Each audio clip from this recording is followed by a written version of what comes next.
اب اس نے یہ قسم اٹھا رکھی ہے کہ ہم نے کس دروازے سے اندر کسی کو داخل نہیں ہونے دینا، لیکن ہمارے لیے ضروری ہے، ہمیں دروازے والا کہتا ہے بھئی یہاں آنا ہے، داخل ہونا ہے، اس لیے نجات کی راہ جو ہے اور اللہ تبارک و تعالیٰ سے اللہ تک پہنچنے کے لیے جو رسائی ہے، یہ رسائی اگر ہمیں ملی ہے اور وہ ضروری ہے، اس کے بغیر ہمارا چارہ بھی نہیں، تو ضرور ہمیں کو بندہ ایسا تلاش کرنا چاہیے جو اس بات کا رہنے والا ہے، جس کا آنا جانا ہی کام ہے۔ یہ کچھ آج سمجھ آ رہی ہے اس بات کا ہمیں جس کا آنا جانا ہے وہ آتا ہے جاتا ہے، پھر وہ اگر وہ اندر سے باہر آ جائے ہاتھ پکڑ کر لے جائے، بڑا کوئی شک شبہ ہے اندر رسائی کا، تو شک رہ جاتا ہے، اب تو اندر بندہ پہنچ ہی جائے گا، باقا تک پہنچ ہی جائے گا۔ اللہ تبارک و تعالیٰ جل وعلا نے ایسے لوگ بتائے ہیں اور ان کے بارے میں بتایا ہے کہ جو اندر سے باہر آنے والا ہے کہ یہ وہ بندہ ہے جس پر نہ کوئی خوف ہے نہ کوئی غم ہے، اور قرآن عزیز میں اللہ تبارک و تعالیٰ جل وعلا ایسے بندوں کا تعارف کرواتا ہے، فرمایا الا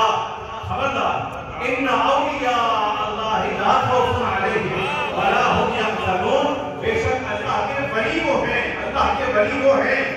لا خوف علیہم ولا هم یحزنون، ان پر نہ کوئی خوف ہے نہ کوئی غم ہے۔ مطلب یہ ہے بیان یہ کیا جا رہا ہے یہ آنے جانے والے ہیں، یہ آتے جاتے رہتے ہیں، اگر تم بھی آنا چاہتے ہو تو ان کے ساتھ ہو جاؤ، ان کی سنگت میں ہو جاؤ، جس طرح ان کے آنے جانے میں کوئی رکاوٹ نہیں، اگر یہ تمہارا ہاتھ پکڑ لے تو تمہارے آنے جانے میں کوئی رکاوٹ نہیں، تمہارے آنے جانے میں کوئی رکاوٹ نہیں۔ الا ان اولیاء اللہ لا خوف علیہم ولا هم یحزنون، خبردار بے شک اللہ کے ولی ہیں، لا خوف علیہم، نہ ان پر اپنی ذات کے بارے میں کوئی خوف ہوگا، ولا هم یحزنون، اور نہ ہی قیامت کے دن یہ اپنے عزیزوں کے بارے میں غمگین کیے جائیں گے، پریشان کیے جائیں گے۔ خوف اپنے بارے میں ہوا کرتا ہے، ہم اپنے چاہنے والوں کے بارے میں ہوا کرتا ہے۔ توجہ کوئی نہ بات ہے، توجہ کوئی نہیں، ایمی میرا دور ہوا ہے، اپنا بھی ٹائم ضائع کرتے ہوں، نال میرا بھی قابل، تو ہم پتہ ہے کہ میں وقت کے حوالے سے بڑا کنجوس آدمی ہوں، اگر آج میں کوئی چیز کسی سے چھپائی ہے تو صرف اپنا وقت چھپایا، تو خالی میرا زور نہ لگواؤ، بات سمجھنے کی کوشش کرو۔ الا ان اولیاء اللہ لا خوف علیہم ولا هم یحزنون، دو لفظ بولے ہیں،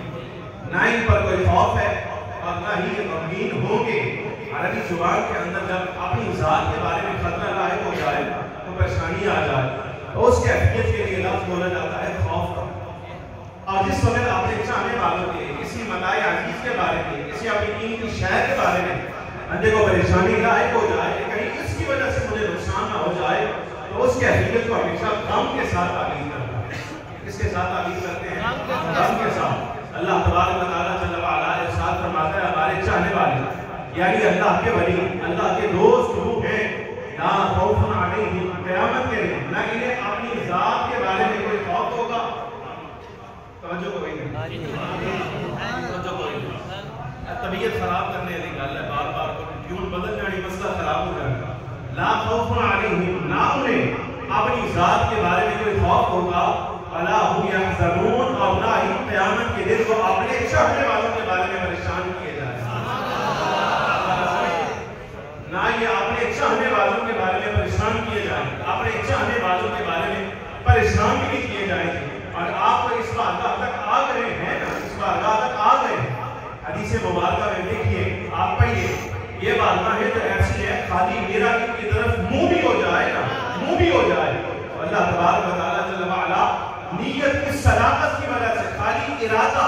اور نیت اور منہ ان کی طرف ہو جانے کی وجہ سے ہمارے پچھلے سارے گناہ معاف ہو جائیں۔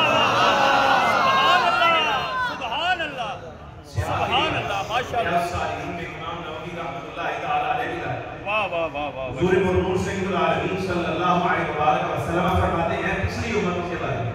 پچھلی امت سے انداز سرکار دو عالم صلی اللہ علیہ وسلم فرماتے ہیں 99 قدر کی ہے، 99 قدر کی ہے۔ امام نووی رحمۃ اللہ تعالیٰ علیہ وسلم اس حدیث کو لایا ہے اور اسی معنی میں لایا ہے جو معنی آپ کے سامنے ابھی رکھنے والا ہے۔ امام نووی فرماتے ہیں پچھلی امت ہوگی،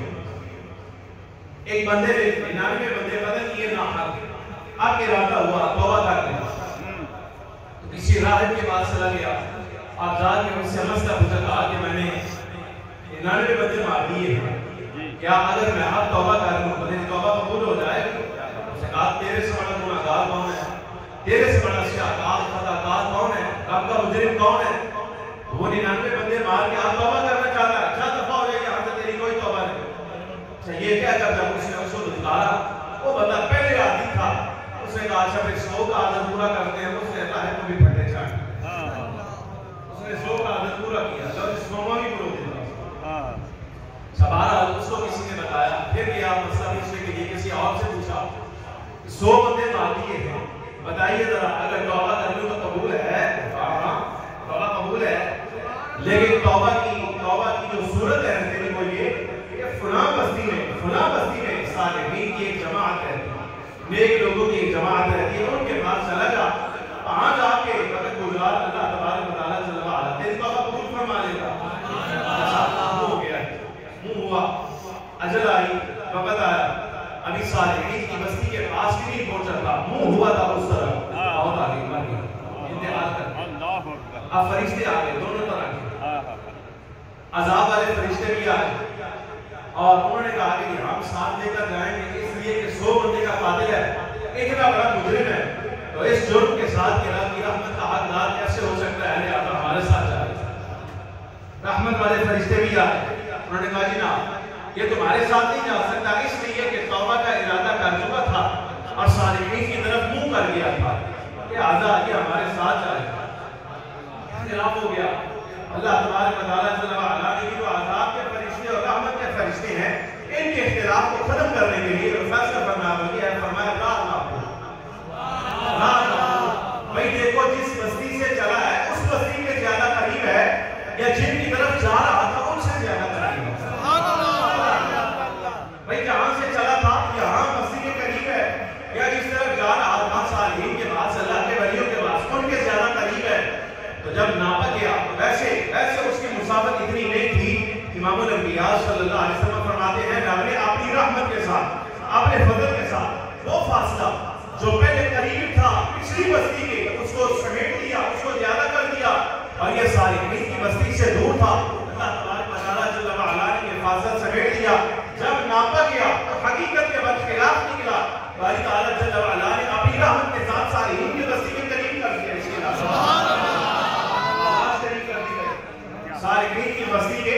لاش قریب کر دی گئی۔ فخر عالم نور مجسم صلی اللہ علیہ وسلم فرماتے ہیں جب مسافت کم کر دی گئی تو رب کی رحمت کے فرشتوں نے کہا اب چونکہ صالحین کی اور نیکوں کی بستی کے قریب تھا، ولیوں کی بستی کے قریب تھا، لہذا فیصلہ ہمارا ہے کہ ہمارے ساتھ جائے گا۔ علماء فرماتے ہیں دیکھو 100 قدم کرنے والا اگر نیکوں کی بستی کی طرف منہ کر لے اور وہ بھی پچھلی امتوں میں، اللہ تبارک و تعالیٰ جل وعلا اپنے فیصلے تبدیل فرما دیتا ہے اور اپنی رحمت کا حقدار بنا دیتا ہے۔ تو اندازہ کرو اس کا کہ جو گناہگار ہے اس امت کا اور جن کی بستی کی طرف، جن کی بارگاہوں کی طرف منہ کرتا ہے وہ بھی پچھلی امتوں والے نہیں ہیں، وہ اس کا راج ادھر نہیں ہے۔ سرکار دو عالم صلی اللہ علیہ وسلم کی امت کے ولی ہیں، سرکار دو عالم صلی اللہ علیہ وسلم کی امت کے اولیاء کی طرف منہ کرنے والا کیا اتنی رحمت کا بھی حقدار نہیں ہے کہ جتنا پچھلی امتوں کے ولیوں کی طرف منہ کرنے والا حقدار تھا؟ اللہ چاہتا دوسری بستی کے اندر، اب مجھے نہیں معلوم آپ کہاں سے تشریف لائے، لاہور شہر کے رہنے والے، کچھ شہر سے باہر سے آنے والے، کوئی جناب شیخ پورہ سے آنے والے، کوئی پتوکی سے آنے والے، بڑے بڑے مریدین ہیں، دور دراز سے آتے ہیں، کئی پہلے آتے ہیں، کئی بعد میں آتے ہیں، اور ارادہ سے اتنا ہوتا ہے کہ صاحب مزار رحمۃ اللہ تعالیٰ علیہ کی بارگاہ میں حاضری دیں گے، وہاں سلامیاں کریں گے، دعائیں سمیٹیں گے، بس اس سے زیادہ تو اور کچھ بھی نہیں، اتنا ہی ہوتا ہے۔ سمجھ آئے بھائی روٹی تو بندہ اپنے گھر میں بھی کھا لیتا ہے، روٹی تو بندہ اپنے گھر میں بھی کھاتا ہے، ہاں ٹھیک ہے، اس ریس کے کیا کہنے جو اللہ تبارک و تعالیٰ جل وعلا نے اپنے بندوں کے لیے چلایا ہے، اس میں تو کوئی شک نہیں، لیکن بندہ روٹی اپنے گھر میں بھی کھاتا ہے، یہاں آنے کا مقصد روٹی کھانا نہیں ہوتا، یہاں تو مقصد یہ ہوتا ہے کہ صالحین کی بارگاہ میں جاؤں گا، ان کی مجلس میں بیٹھ جاؤں گا، ان کے درباروں کے قریب دعا کروں گا، اللہ تبارک و تعالیٰ جل وعلا اپنی رحمت سے نوازے گا۔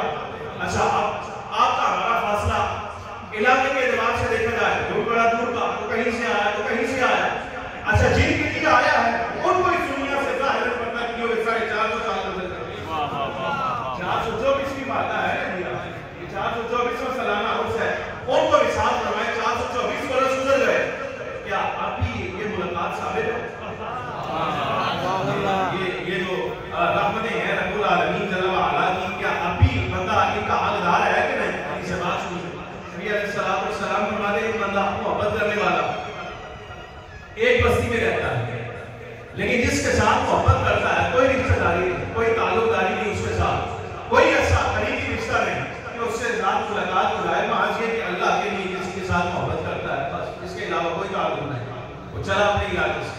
رب العالمین جل وعلا نے ایک فرشتے کو بٹھایا اس کی راہ میں، سرکار تو عالم صلی اللہ علیہ وسلم فرمانے اس کی راہ میں بٹھایا اور فرمایا کہ اس سے معاذ یہ پوچھنا کدھر جاتا ہے اور کس لیے جاتا ہے، کدھر جاتا ہے اور کس لیے جاتا ہے۔ اچھا وہ فرشتہ بیٹھ گیا انسانی صورت میں، جب یہ بندہ گزر رہا ہے اس کے پاس، آپ بندہ خدا ہے کہاں سے آیا ہے، اس فلاں بستی سے آیا ہوں، کہاں جا رہا ہے، فلاں بستی میں جا رہا ہوں، اتنی مسافت طے کر کے کس لیے جاتا ہے، وہاں کیا کام ہے، کوئی کاروبار ہے تیرا، کوئی معاش ہے وہاں پر، کوئی رزق کے معاملات ہے تمہارے، حاجی نہیں کوئی نہیں، کوئی بڑی سردار رہتا ہے کوئی نہیں، پھر کدھر جاتا ہے۔ وہاں ایک بندہ ایسا رہتا ہے، ایک بندہ ایسا رہتا ہے جس کے ساتھ فقط اللہ کی رضا کے لیے مجھے محبت ہے،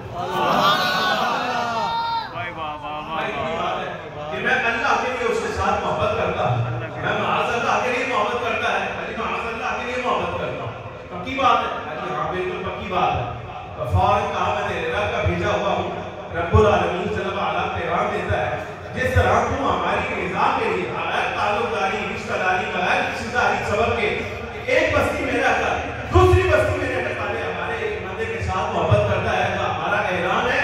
اس محبت کی وجہ سے ہم تیرے ساتھ بھی محبت کرتے ہیں۔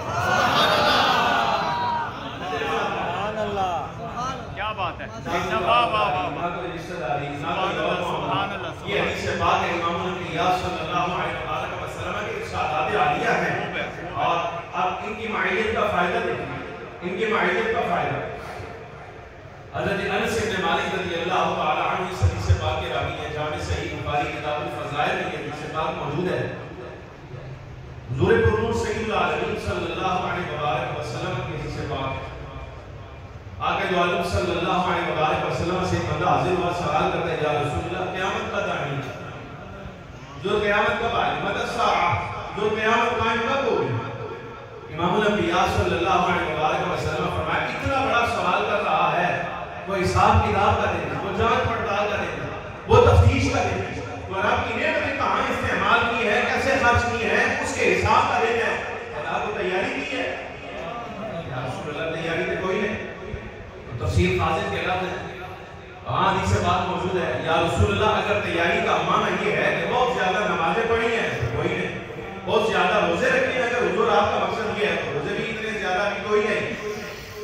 فرمایا قیامت کے بارے میں پوچھ رہا ہے، آج کے یا رسول اللہ صلی اللہ علیہ وسلم بات اتنی ہے، نماز روزہ ظاہری عبادات بہت زیادہ نہیں ہے،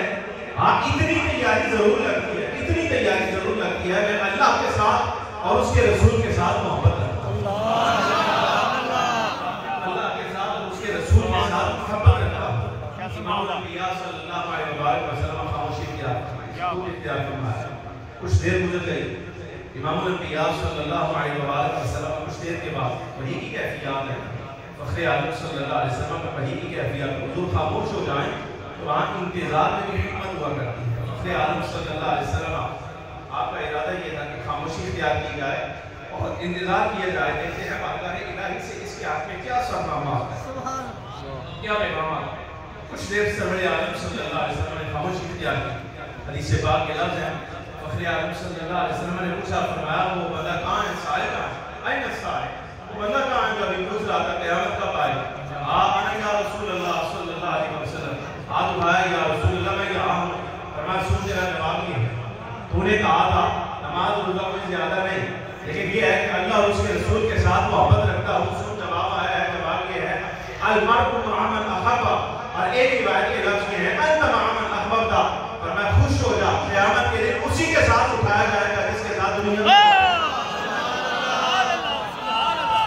نعرہ تکبیر، نعرہ رسالت، نعرہ رسالت۔ قیامت کے دن ان کے ساتھ ہوگا جن کے ساتھ دنیا میں محبت کرتا ہے۔ حضرت انس بن مالک رضی اللہ عنہ، اب یہ معیت کیا ہے؟ یہ معیت مرتبہ کی نہیں ہے، یعنی قیامت کے دن تیرا مرتبہ وہی ہوگا جن کے ساتھ محبت کرتا ہے، یہ معنی ہے مرتبہ امام الانبیاء صلی اللہ علیہ وسلم کا نبیوں والا ہے اور انبیاء کے اماموں والا ہے، لیکن معنی یہ ہے یہ جو معیت ہے نا ساتھ ہوگا، مطلب یہ ہے کہ تیرا حشر اور تیری تفتیش اس کے معاملات قیامت کے دن تجھے رہائش کہاں دینی ہے، ٹھکانہ کہاں دینا ہے، ان سب کا فیصلہ ان کے حکم کے مطابق کیا جائے گا جن کے ساتھ وہ دنیا میں محبت کرتا ان کے مطابق طے کیا جائے گا۔ حضرت انس بن مالک رضی اللہ عنہ فرماتے ہیں، جملہ سنیے، حضرت انس بن مالک رضی اللہ عنہ فرماتے ہیں کائنات میں اللہ